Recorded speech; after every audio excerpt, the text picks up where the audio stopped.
ধর্মীয় ও জাতিগত সংখ্যালঘুদের সুরক্ষা নিশ্চিত করতে মার্কিন প্রেসিডেন্ট জো বাইডেন বাংলাদেশের পরিস্থিতি নিবিড়ভাবে পর্যবেক্ষণ করছেন। যে কোনো সম্প্রদায়ের বিরুদ্ধে সহিংসতার জন্য যুক্তরাষ্ট্র মোহাম্মদ ইউনূসের অন্তর্বর্তী সরকারকে জবাবদিহিতার আওতায় আনবে। অত্যন্ত যত্নের সাথে জোগাড় করছে। নুডলস খান নাই তো নুডলসই খান নাই।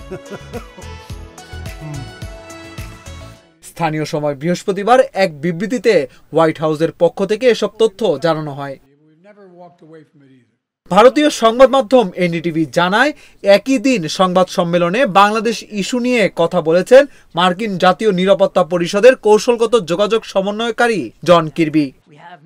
তিনি বলেন, সাবেক প্রধানমন্ত্রীকে ক্ষমতাচ্যুত করার পর বাংলাদেশের নিরাপত্তা পরিস্থিতি কঠিন হয়ে পড়েছে। এ চ্যালেঞ্জ মোকাবিলায় তাদের আইন প্রয়োগ এবং নিরাপত্তার পরিষেবার সক্ষমতা বাড়াতে আমরা অন্তর্বর্তী সরকারের সঙ্গে ঘনিষ্ঠভাবে কাজ করছি।